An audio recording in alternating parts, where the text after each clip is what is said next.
My film is about my search to get to know my father. He died when I was like 7 years old, so I didn't really get to know him, and I didn't really talk about it much in my family. So the film is really like, who is this guy? What did he do? And then it's sort of my development as, getting to know. It wasn't for my journey necessarily, but it started out as a way I just wanted to get to know my dad. That was like the simple one-word answer. But I started filming it because I knew my brother probably wouldn't do it, and I wanted to have, for him to be able to like watch the tapes and hear the stories that I was hearing, because I have a horrible memory. So that's really where it came out of. And if I ever have kids, for them to know their grandpa, because people were starting to die. My dad was significantly older. He'd be 75 now. So yeah, it was really like an archival sort of thing. And then I thought, like in the back of my head, I thought, well, it would be interesting to turn into a film maybe if things go well. But I was open to that, but it wasn't like the driving force at all. Al was one of the first people I filmed, and I had a lot of hope for my relationship with him. I really wanted I wanted my uncle back, like plain and simple, and I was naive enough to think that was totally doable and was going to happen, and so I came into it thinking, this guy can help me learn about my dad. He was his brother, but also I'll have a family, and get to know my cousins and all that stuff.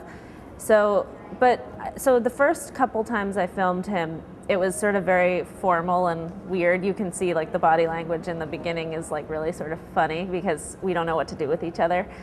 And it started out where he would share stuff, but there was always like a reluctance there, I think.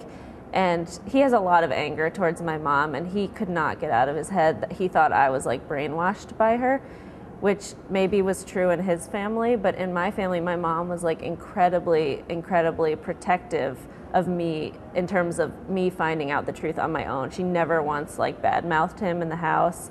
I would come in and see her crying and stuff, but it was never like, your uncle's an asshole, never ever stuff like that. So I kept trying to explain to him, like, no, I really don't know anything, and I kept trying to say to him, like I said it a million times in the footage, like, my mom never told me bad stuff. I don't care about the past. You were going through a difficult time. My mom, everyone was traumatized. Like, let's look at today. Here we are today. I'm your niece. I want to get to know my dad. I know, you probably want to share him with me, so let's get going, But he could never move beyond the past. I wasn't that concerned about his feelings. He hurt me so much throughout the film, and most of it's not in there, but I had so much hope. I tried everything. I was like, so by the end, I was like, this is just crazy. So for him, when I was editing, I was more concerned about my audience and not wanting to like, because I have integrity, like not wanting to come across as like, nah, you jerk, whatever. That's not the story that I wanted to tell, although I could have easily. But it was very important to me in the film to be fair to him in the sense that like, he, I wanted people, I didn't want people to walk away from the film being like, that asshole. A lot of people come up to me after the film, and one of their first things they say is like, you treated him so fairly. Like people walk away with like, okay, this is a damaged man, family's complicated. It was like, I wanted the bigger things to come across than this petty stuff.